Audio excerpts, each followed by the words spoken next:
To those all just joining us, welcome. We're just going to take a few minutes to get a few more people on board, and then we'll get started.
Matt, maybe in the interest of time, I'll just get started. So good afternoon, everyone. Thanks for joining us. My name is Party Safari. I'm with the City of Cambridge. This is part of our series of small business ventilation best practices workshops. This session is being recorded, so I just wanted people to make note of that. If you want to mute yourself or not share your video, but there'll be an opportunity at the end of the presentation for you to ask your questions as well. And I also wanted to acknowledge that my colleague Sam Lipson from the Cambridge Public Health Alliance is also here as well.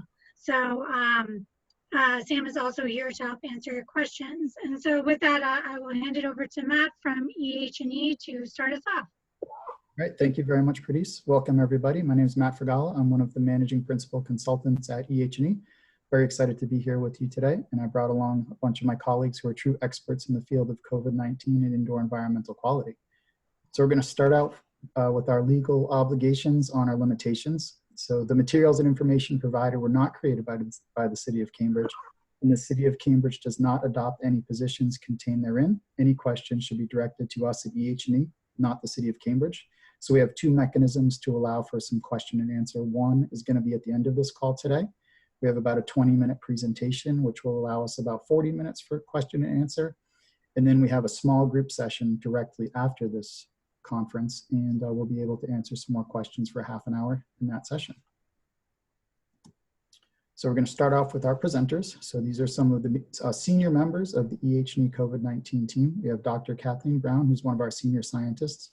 Her expertise is exposure science. We have William Wade, one of our principal consultants. Will is a certified industrial hygienist, so his area of practice is on protecting people in the environment. We have Brian Baker, who is a registered professional mechanical engineer in the state of Massachusetts. His focus is on ventilation and filtration.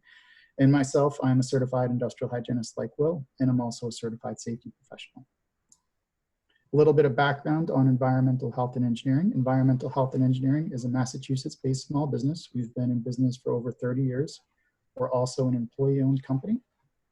And pretty much exclusively, this team over the past 11 months now has been working on COVID-19 projects across the country. And many of our client relationships are confidential, so we can't tell you the specific client names, but we've worked with many schools, many colleges, and a lot of universities in Massachusetts and around the country. We've also had the great opportunity to work with some professional athletic associations, a lot of travel and transportation, some commercial and nonprofit offices, and a lot of movie and TV production studios, which was pretty fun. So some of our high profile work over the past few years has been on the infectious disease manual for the airport and aircraft industry. We've developed the field guide for all the camps across the country through the American Camp Association. And the two founders of our company, Jack Spengler and John McCarthy, wrote the Indoor Air Quality Handbook with John Samet, who is the Dean of the School of Public Health in Colorado. So you may have seen him in the news. He's doing a lot of outreach with regard to COVID-19, all based upon the fundamentals that were established in the Indoor Air Quality Handbook. So our highest profile project was this field guide that we developed for the American Camp Association. So it's very detailed and it provides a lot of step-by-step guidance that were used successfully by millions of campers last summer, and they're in place to be used this summer as well. And specifically, the food service part was a huge part of what we did with the camps, and understanding today that a lot of what we learned can be put into practice with some of the restaurants that I know that are going to be joining the call. So this was a very high profile project. Like I said, it was featured in the New York Times, and it was also featured on the Today Show, which was pretty fun. Going to hand the presentation over to our first expert, Dr. Kathleen Brown, who's going to talk about some of the exposure science associated with COVID-19. Hi, everyone. I will start with the aerobiological, the pathway that transmission occurs, we believe, the primary pathway for COVID-19. An infected person is in an indoor environment, primarily would be considered a source. People release particles. This picture is kind of gross, I know, but whenever we breathe, talk, or sneeze, we release particles into the environment where we are. And they're released in a wide range of sizes. There's been a lot of discussion about droplets versus aerosols. Particles are in different sizes. Smaller ones tend to not stay suspended in the air as long as bigger ones. So they tend to fall out the whole 3 feet, 6 feet. It's kind of a continuum. So it gives you an idea that smaller particles can remain in the air for minutes to hours. Larger ones can drop out after 15 minutes or so, sometimes less. Particles can be transported through the air through dispersion into other locations within a room. And without removal, either by depositing on surfaces or being filtered out, they can be inhaled by others. So that's sort of, sometimes people talk about rebreathing of indoor air is an exposure route. While there are other routes of exposure to the virus that causes COVID-19, including direct contact, someone touches you, sneezes on you, for instance, or a minor route is transfer from surfaces, we believe. You sneeze into your hand, touch the doorknob, someone else walks over and touches the doorknob and then touches their face. That seems to be a lesser route of exposure. And I should point out that the source, the person coughing, sneezing, breathing, of an infected individual, they don't need to have symptoms. So that's one of the problems with this disease, is it can be transmitted by asymptomatic, is the phrase we use, people. Next slide. So this is just a visual illustration of how distancing can make a difference, right? So some of these bigger particles can drop out in a shorter distance. The smaller ones can stay suspended in the air longer, so the droplets can be picked up by another person. Again, the primary mode is close contact or person to person, being near a person. And then, again, I explained the touching a contaminated surface and then touching your face and transferring it is another route. The differing routes of exposure are addressed by different controls. So we wear masks to reduce the particles that we spew into the environment.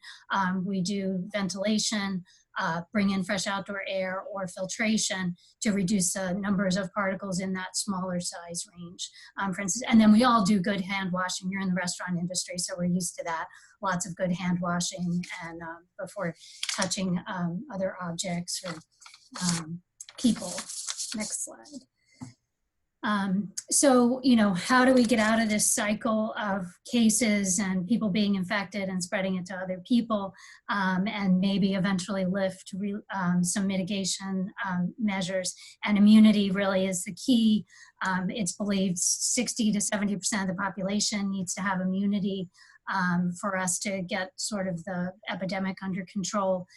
That comes from 2 routes. One, unfortunately, is exposure. A lot of people have been infected, not as many as we think, or are not certain of how many were infected. But another really important route, obviously, is vaccine, and that is rolling out. So I can't underestimate the importance of vaccines. There's 3 now currently available. It's been a little bit slow to get out. We're all hoping to to be able to immunize more people. But it is really important control measure for both your staff and your patrons once everyone is vaccinated. In the interim, until vaccines are widely available, we need to keep precautions in place. Masking, good masking, not under the chin, those sorts of things. Distancing indoors, in particular, ventilation, and spending more time outdoors as much as possible, or bringing in outdoor air, are really the key controls we need to keep in place over the coming months, particularly until larger proportions of the population have been vaccinated. So now I'll hand this over to Will, who's going to talk about some of the controls and interventions. Thanks, Kathleen. Hi, everyone. Talk now about the controls that are in place for reducing the risk of transmission of COVID-19 indoors, particularly. We have some really good evidence by now that consistent layering of multiple controls can be very effective at minimizing the risk of transmission among groups. So when we as industrial hygienists think about controls, we use this hierarchy of controls, with the top of the pyramid, thought to be the most effective controls, and the bottom of the pyramid to be less effective controls. And so when you're trying to control a hazard, you default to trying to implement those at the top and then working your way down. But as I've said, it is critical that multiple controls are in place in indoor environments like restaurants. So elimination is, as Kathleen said, waiting for herd immunity through vaccine and infection. Substitution is really key. This is keeping sick people out of the community. So that's things like staff having symptom attestations on a daily basis, having testing in place for symptomatic people and sometimes for the population in general, doing things virtually when we can. Also, really important component of keeping sick people out of the population is contact tracing, and then resulting quarantine and isolation of folks. The next, and the focus of this conversation today, is engineering controls. And so in the context of COVID-19, the thing that's really critical is increased ventilation, which is outdoor air, as well as filtration, because as Kathleen said, the virus travels in particles, and so it can be captured by filters. And then also physical barriers. And then administrative controls are in place. Some are like the policies and procedures put in place by the state, having capacity limitations, being careful, training of staff and other things. And then lastly, personal protective equipment. Matt, if you could go to the next slide, please. Just now talk about briefly what we think is one of the most important and critical controls, which is the use of face coverings. So as in, particularly as these new variants are out there in the environment, the consistent, correct use of masks is more critical than ever right now. So it's important that masks fit tightly around your mouth and nose. One rule of thumb is that if you can't wear glasses because they fog up when you're wearing your mask, it might not be tight enough. So really a well-fitting mask is critical for mitigation of the disease. I know some people are using tape in some cases to really make sure the fit is nice and tight. I like the ones with the metal band, and I find that does a really good job of having it close against your nose.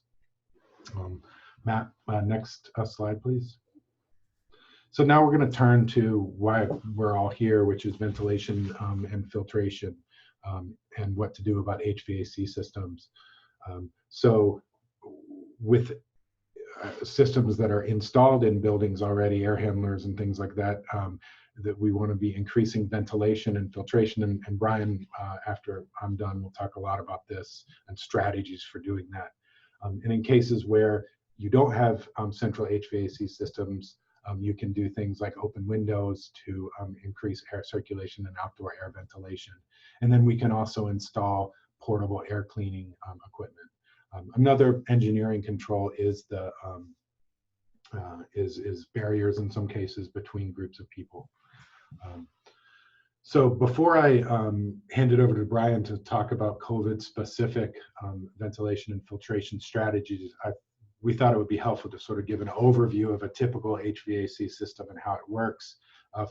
I know this may be basic information for some folks, but hopefully it's helpful for those that aren't as familiar with HVAC systems. So Matt, if you could go to the next slide.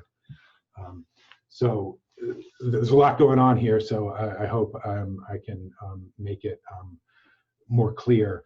This is a typical office building with maybe a laboratory, but it's also similar to how a restaurant might operate, depending on the size. And restaurant ventilation, as Brian will allude to, is very complex and dependent upon the size of the kitchen and the dining area. And so this is a very, very large oversimplification.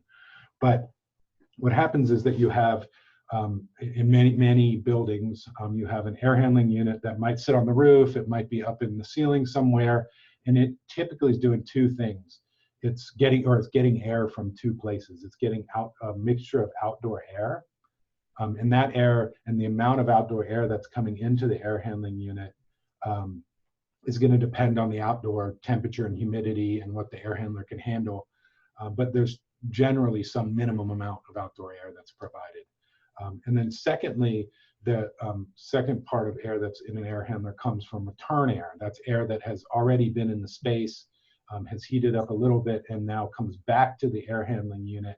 Sometimes it might be, some of it might go to relief air, but it goes back into the air handler. And so the air handler is taking a combination of outdoor air and air recirculated from the space. And again, that ratio is highly variable depending on the building and the space.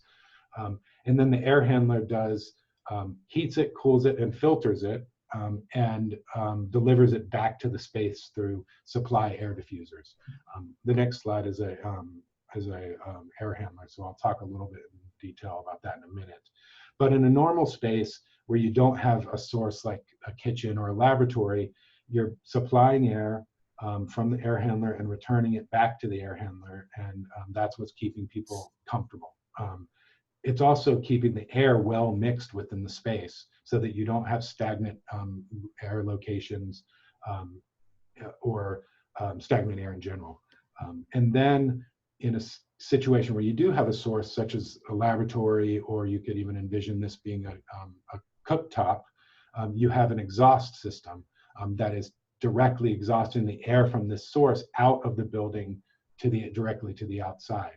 And what ends up happening in this case is that the building will be designed so that the amount of exhaust that's being pulled from this room is greater than the supply air that's being provided to it. So you actually end up with this type of space being negatively pressurized, meaning the air wants to go into the space as opposed to out to other areas, and it's contained within this space. And that's by design, because if it's a chemical laboratory, you don't want those chemicals going to other spaces. And typically a space like this would not have return air that would go back to the air handling unit and potentially impact other spaces.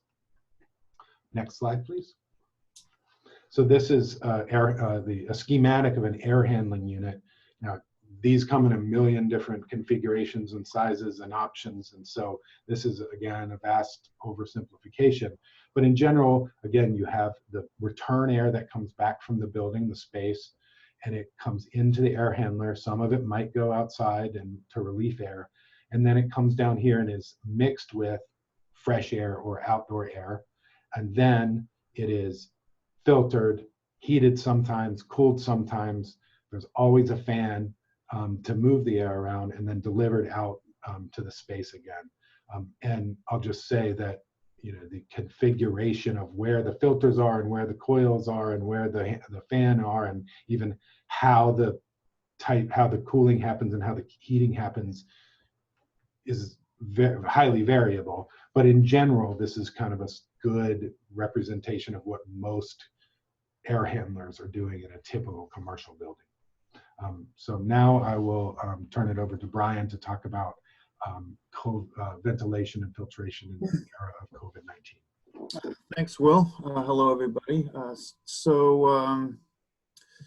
Yeah, because HVAC systems and building ventilation systems can be complex, the guidance that is out there for COVID, for reducing the risk of the spread of COVID in indoor environments. ASHRAE, who is the American Society of Heating, Refrigeration, and Air Conditioning Engineers, has developed guidance related to this. And I guess the first section of their guidance really kind of goes through, well, who do we need? Who are the different contractors that would need to come in and assist, building owners, building managers, tenants, and making changes to their HVAC systems to improve indoor air quality. And some of them are listed here. And they call this a team, a program team really for going through and implementing guidance. And it might include testing and balancing contractors who would go through and adjust air systems, kitchen hood exhaust systems or makeup air systems, controls contractors who would be able to provide assistance in going through the control systems for these HVAC systems, mechanical contractors who might be there available to make repairs or modifications to the air handling systems. And who you bring in really depends on the complexity of the system serving the space. And some systems might be very simple and just have a an air conditioning unit serving a small dining or waiting area, and then kitchen exhaust separate in the kitchen, which may or may not have makeup air systems. So this gives you a sense of who the different stakeholders might be in implementing some of the guidance that is put out there by ASHRAE. Next slide. So ASHRAE's guidance really is practical in that it goes through steps that can be taken to improve indoor air quality and reduce the risk of transmission in indoor environments. And one of their first guidance recommendations is to make sure that your systems are operating as designed, and that might require that you do a walkthrough of the space. Look at diffusers and fan systems. Are they working? Is anything blocked? Look at the HVAC system components to make sure that those are working as they should. Outdoor air dampers, functional.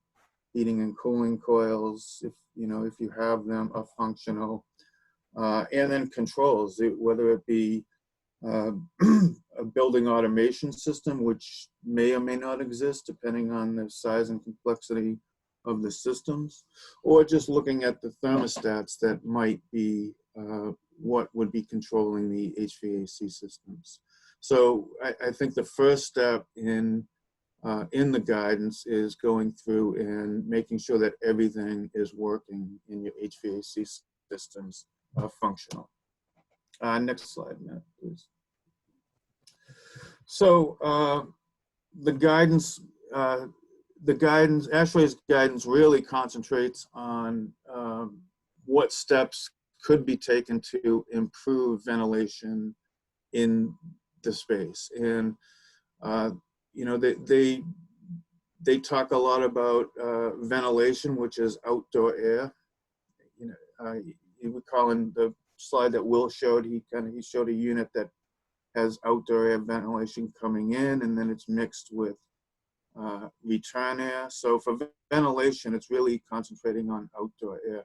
And then the filtration portion of that is when you bring air back to the HVAC system and you're mixing it with the outdoor air coming in. And the sum of these would really be what drives what your indoor effective air exchange rate or ventilation rate would be in the space. And the higher the ventilation rates that you can provide, either through outdoor air ventilation or infiltration or a combination of the two, will improve indoor air quality and reduce the potential for the spread of COVID. Next slide. So how can you increase ventilation? Well, it really depends on what systems you have in place. You may have a very simple HVAC system or air conditioning system, which may not bring in a lot of outdoor air. You may have to rely on using the windows to increase ventilation, outdoor air ventilation. Or if you have an HVAC system that does bring in outdoor air, you can consider increasing the rates of outdoor air that you bring into that system. And that obviously has limitations in, can the system handle that additional hot air or cold outdoor air, depending on the season, and provide you appropriate indoor temperature conditions at the same time. So the other thing is to run your exhausts. If you have bathroom exhausts and kitchen exhausts, running those when you're occupied will increase the amount of outdoor air that is brought into the space through infiltration. Next slide, Matt. Filtration. Now, one of the guidance recommendations that ASHRAE has is to improve the filtration of, improve the efficiency of the filters that you already have in place. Now, most air handling units and air conditioning units will have filtration. The efficiency, will vary considerably depending on the size of the unit. And what ASHRAE recommends specifically is using a filter system that has a MERV rating of 13 or higher. Now, the MERV rating is really a indication of how efficient your particulate removal is for that filter. So the higher the MERV rating, the more particles are going to be removed from the airstream. Typical air handling units, might have a MERV 8 or a MERV 6 to a MERV 10, which is good enough for protecting, the equipment, but not as good as, for doing any significant air cleaning. So if you can increase your efficiency of your filters, that's great. And it really depends on whether your fan systems can handle it. If you can't, another suggestion is to go with portable HEPA filtration in the space. And, that will provide a significant clean air delivery rate to the space, well over what a MERV 13 filter would give you. So that's one option. Now, the ASHRAE doesn't really provide guidance on, what are suggested air exchange rates for spaces, but typically for most commercial HVAC systems that are designed for cooling, systems with a MERV 13 filter will generally provide you a clean air delivery rate of 4 to 6 and sometimes even higher air changes per hour. So ways to assess whether you have good indoor air quality, it really depends on the type of space it is, but some of the metrics that have been used to look at airborne particle levels. Also, CO2 is one way you could test the effectiveness of your ventilation. It really depends on, the type of space that you have and the type of systems. Next slide, Matt. So there may be systems, there may be spaces that have very limited mechanical ventilation or no ventilation at all, for the dining areas. Kitchens will generally, those will always have, a kitchen exhaust, and it might have some makeup there. But for, space for dining areas that do not have robust or any mechanical systems, I think really the best and only options are there to rely on operable windows when you can, when the outdoor temperatures are good. Operate your exhaust fans and use portable HEPA filters within those spaces to increase air exchange rate. Next slide, Matt. So just to summarize, I think the ASHRAE guidance really provides recommendations on improving indoor air quality through additional ventilation, coupled with improving the efficiency of the filtration systems that you already have.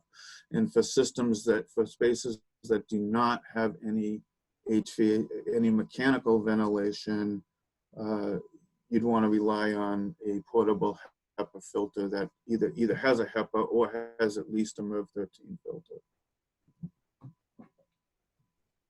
All right, very good. Thank you, Brian. So now we're going to open it up to the question and answer portion of the presentation. We already have a great list of questions, very sophisticated questions that have already been submitted. And if anybody else has questions, feel free to enter them through the chat function in the meeting, or you can unmute yourself and ask the question in person. But we're going to start off with some of the good questions that have already been submitted.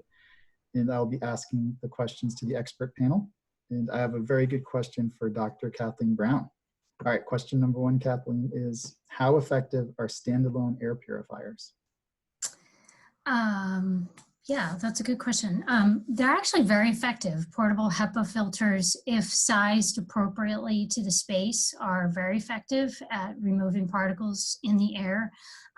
We've done a lot of studies testing them in our chamber. We blow dust into the chamber, it draws down the particles. You do need to factor in the size of the space. So there's something called a CADR rating, a clean air delivery rate, that is usually on the side of the box, usually reported in square footage. So this device can treat a space that's 500 square feet or 1,000 square feet. It usually assumes an 8 or 9 foot ceiling. So if you have very high ceilings, you may do more than one unit or things like that to be able to address the whole air volume in the space. But overall, we've found that trying to do particle studies, I've had somebody run a HEPA in their house and then I couldn't measure anything because the levels were drawn down so low. Now in a restaurant with a lot of ventilation, you may be competing against other factors that are driving that air turnover in the space. So hopefully it's helpful. All right, thanks, Kathleen. So question number 2 is going to be for Will. And this one says, we've been operating with our front doors open since the beginning of the pandemic. Are there other things we could be doing? That's certainly a good strategy. You want to get as much ventilation in as possible. The other thing to consider is the use of portable HEPA filters if, again, at the appropriate rating for the size of the space. And then I assume that you wouldn't have a central HVAC system, but if you do, then you'd want to do the 3 things that Brian talked about, which is check and be sure that it's running. Second, if you can, increase the outdoor air ventilation, and then thirdly, increase the filtration. Okay. Kathleen, did you see the one that just came across in the chat about the maintenance of the HEPA filters from Brian McGee? Yeah, they usually require a filter change about every 6 months in a typical like residential space. It will be on in the manual. I know nobody reads the manual, but or it would be listed on the box. So and yeah, those you do have to maintain them. If it's some devices also have a sensor that will tell you when changing is needed. But yeah, usually about 6 months they last, something like that. And then I'll just add in terms of maintenance, there really isn't any except for to make sure it's running. So, we've worked with a bunch of schools and other buildings, and, it's not uncommon to come into a space and find the unit off. So just making sure that they're, checking them periodically during the shift or whatever would be worthwhile. All right, next question is going to be for PE Brian Baker. So how important is the type of filters on the AC/heat pump unit, Brian? Well, in terms of cleaning the air, they're very important. I mean, I think I said before, you typically on a heat pump or an air conditioning unit, you might have a very low MERV rating on that filter, meaning it's really not that efficient. And you can, for many types of different units, you can upgrade to something higher, and even something as high as a MERV 13 or 14. But if, if you do increase the efficiency and put in a higher efficient filter, there's a drawback where you will lower the airflow that that unit can provide. So it does have some negative impacts with going up to a higher efficiency filter. And if you can do it without significantly altering the airflow, then that's it would be very important to do that.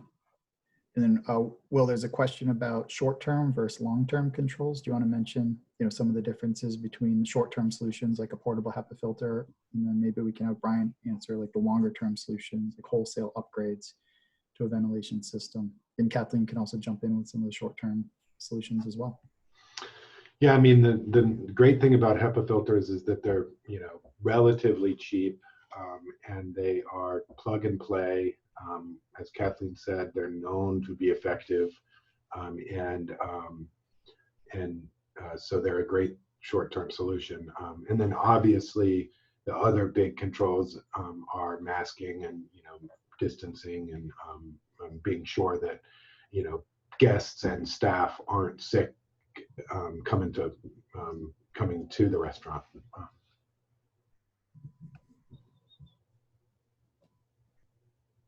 Sorry, I got distracted by the questions.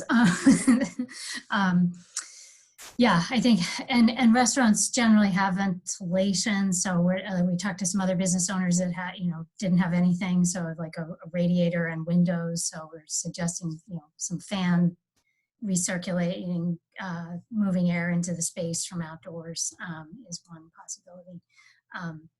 So I wanted to respond to the question about the competing factors in terms of air exchange rate in the space versus what a portable HEPA can do, and Brian, maybe you can elaborate too.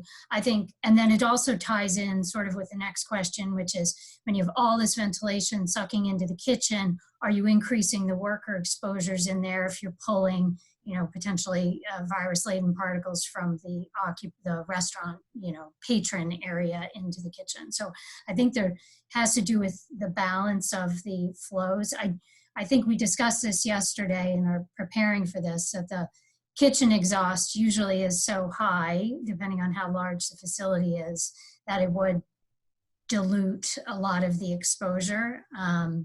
But it is directing it, towards the workers. So I do think, it would dilute the exposure from particles that could be coming from the patron occupied space. In terms of a portable HEPA competing with the ventilation in the kitchen, that is a question. I mean, I think you can locate it, and I think you would only put it in, the patron occupied areas, and try to, treat the space where people are sitting and where your potential sources, unmasked sources, are sitting. I don't know if anyone has other ideas to add. Yeah, I think the overall idea is also the effective air exchange rate. So the effective air exchange rate is going to be the amount of outdoor air that's coming in plus what's filtered through a HEPA filter. So you're going to be adding the two together. So they're not really going to be competing, but providing some mutual benefit. It might be a little bit more costly in terms of energy, but in terms of the overall air exchange rate, they're going to be adding to each other. All right. Will, this one's good. Did you see the one that came through the chat in terms of how do you calculate air exchange rate? Do you want to go over that quick equation? Sure. The air exchange rate is equal to the airflow from the HVAC system in CFM times 60 divided by the volume of the space in cubic feet.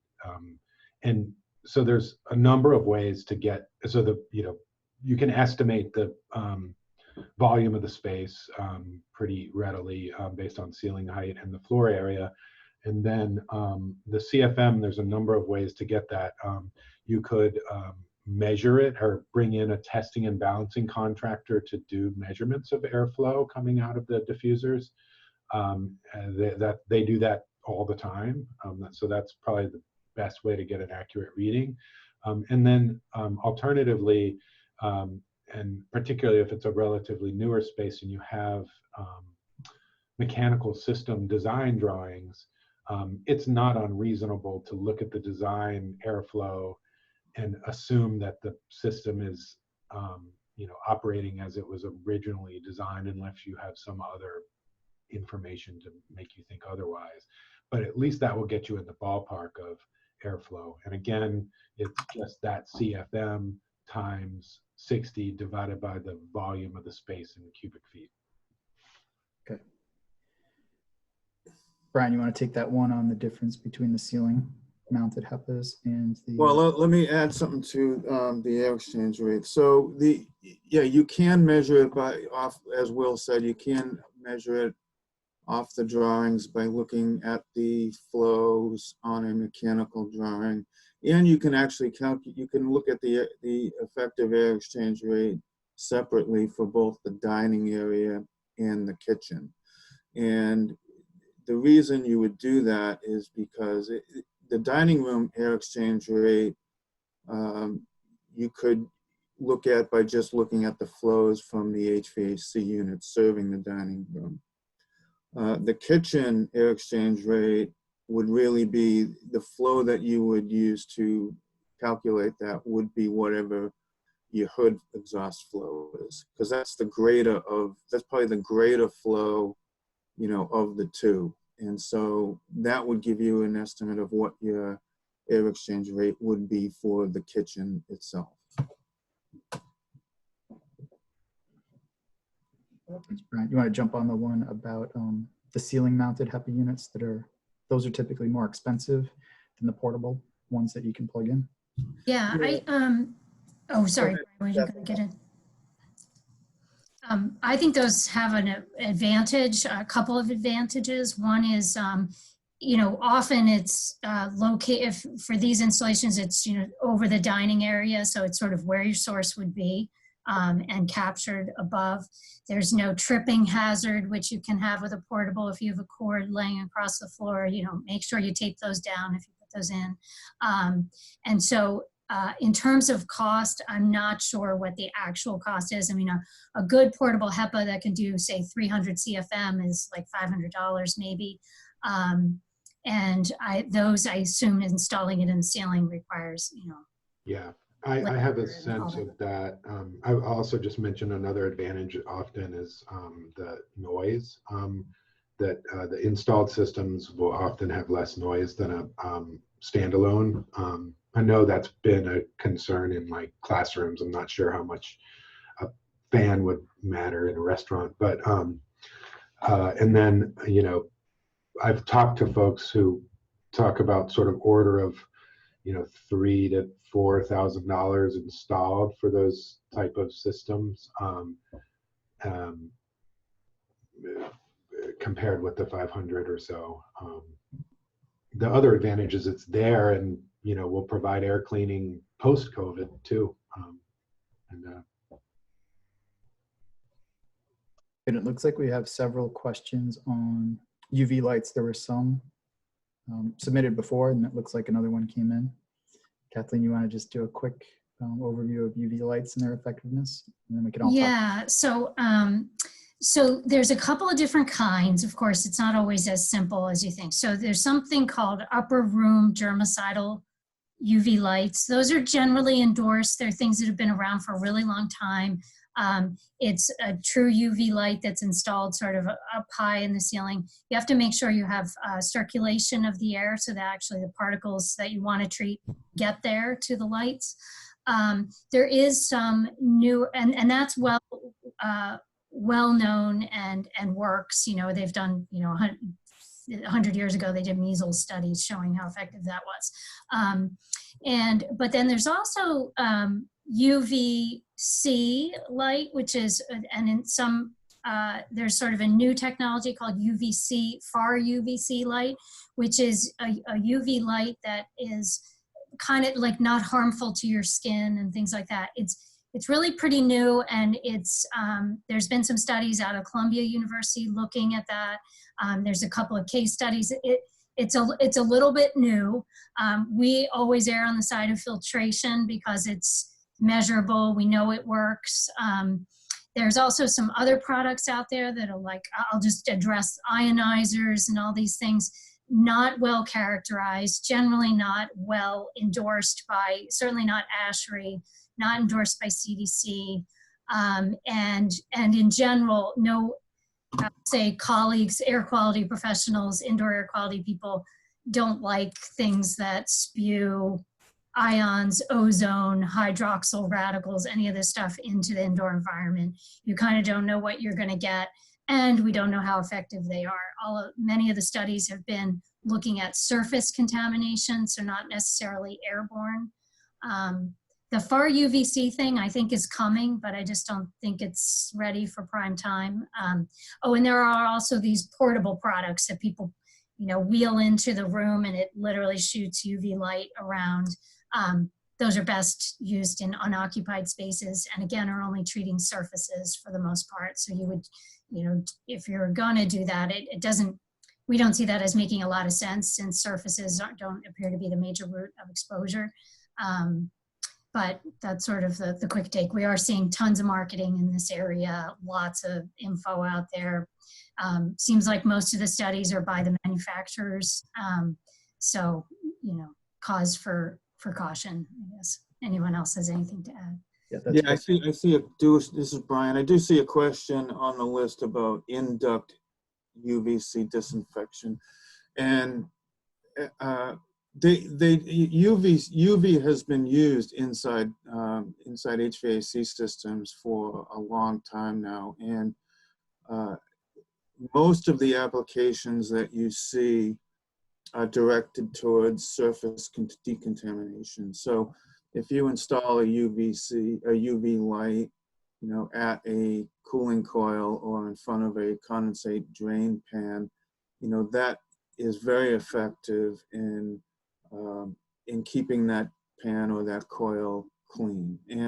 But in terms of disinfection of air moving through the duct, it can work, but it is all dependent on how it's designed, and it really relies on the residence time of the particle going across the light. And so if it's not designed appropriately, it might not be effective at all. It might just not be enough resonance time going across the light to do anything at all. And so, those are the things that you would need to have a designer consider if you wanted to go ahead and look at that approach. Great, thanks, Brian. It looks like you guys addressed most of the questions. We need to hand it over to Sam from the City of Cambridge for a couple minutes here. He has a few public health items that he wants to address with the group. So Sam, take it away. Thank you very much, Matt. I really appreciate it. And I'm glad I have a couple minutes to talk here at the end because, first of all, you guys are getting a gold standard workshop. I hope you appreciate it. These guys really know what they're talking about. As we know, like a lot of the risk factors on indoor exposure, especially in the restaurant sector, has to do with behavioral and operational issues. Like how do you approach your customers? How do you message various things? So I had a quick list that I wanted to go over and I'll try to do this fast enough so that we have a little time left if there are any follow-up questions. But, you know, we've answered a lot of questions from restaurants over the last year. So I've gotten a little bit of insight into some of the things that have come up. One of the things that's difficult, of course, it's a culture of the restaurant that you happen to work for and in, is the idea of trying to work with your wait staff to figure out a way to gently remind your customers to not only use masks, because that's a requirement, but to use them properly when they're not speaking, to actually have their face covered. This is a big deal because I think we all know that a lot of times when people go in and sit down, they kind of declare it a rule-free zone. And people just stop using masks altogether. And that is not what we hope to see happening. And yet how to communicate that in a polite way that's not taken the wrong way by your customers is a real, you know, art form. But wanted to bring up that as topic one and really encourage you to discuss with your wait staff ahead of time. For those who are doing table seating here, what is the approach? I've seen how flight attendants are very good at this. They have a way of kind of gesturing, not even speaking, just kind of a smile and a reminder. People tend to take nonverbal communication a little better that way. It's less embarrassing to them. But anyway, to talk with your wait staff ahead of time, I think would really be a good way of thinking through the scenarios that you're going to encounter. There's obviously some tables are louder. They're maybe drinking. Maybe they're drinking more than other tables. Maybe they're just louder people, and that's cool. But the volume of speech has everything to do with the risk of transmission, not only within that party, but across the restaurant and to the wait staff. So again, this can be a difficult area where you want to do it in a way that it doesn't offend your customers, but perhaps if you have a very loud group, perhaps through signage, you could let them know ahead of time that there's a goal to keep keep speech polite and a little quiet, and that this is about protecting everyone in the group, protecting your wait staff, through your server, and other tables as well. That really is an awfully important risk factor for transmission because the volume and the speaking itself, especially in an animated way, is really something that's difficult to control. So another is background music. This is an unintended consequence of having a nice atmosphere in the restaurant. If you have a loud background noise, people are gonna have to speak more loudly. And that louder speech within a table is it tends to escalate, that somebody's speaking louder, that table's speaking louder. So now this table has to sort of compete to hear each other. So if there are ways to keep that background noise level down, like maybe not use background music, that's probably advisable.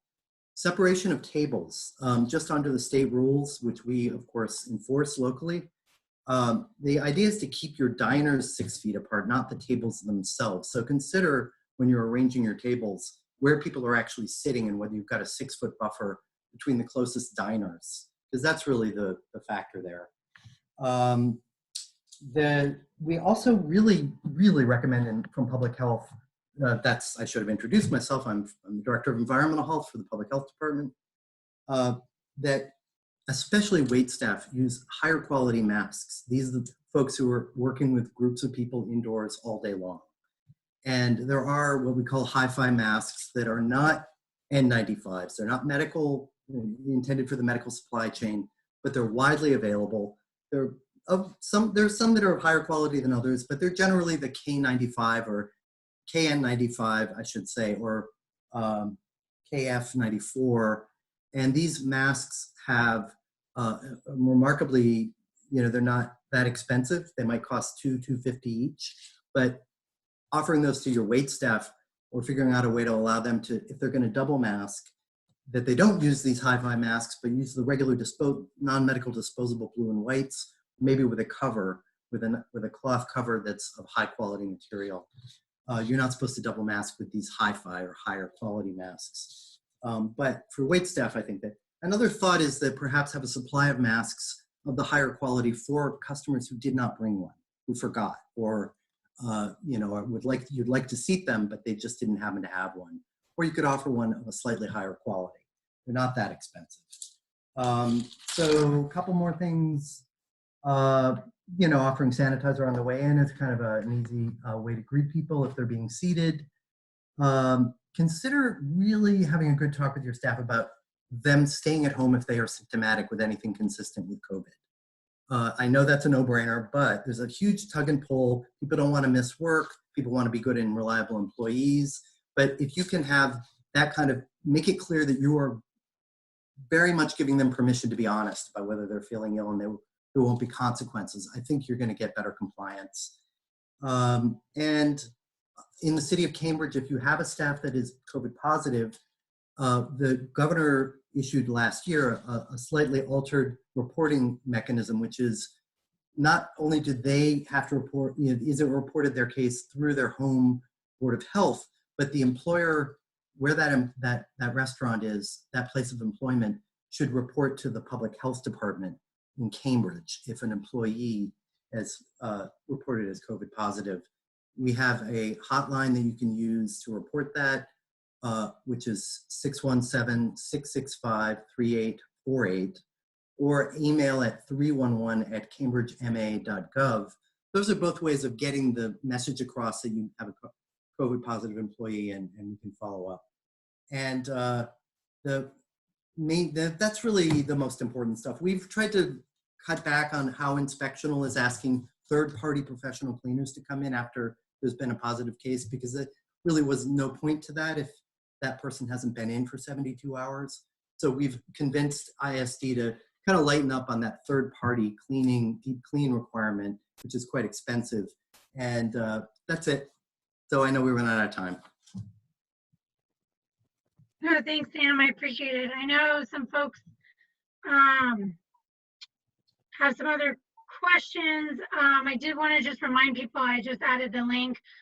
We have some upcoming smaller group sessions that are not recorded, and you're allowed a half-hour time to ask our experts some additional questions. I know we've, on the link, you'll see that some of the upcoming ones are for retail.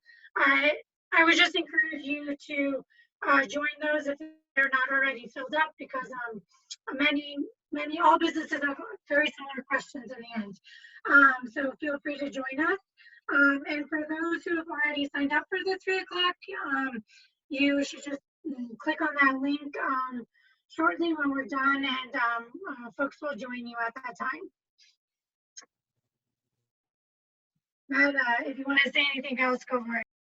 All right, very good. Thank you all for joining us. Great job, Sam, on that presentation. Those are definitely really important public health guidelines that you just presented to everybody, and we look forward to talking to you in the 3 o'clock question and answer session. So have a great day, everyone.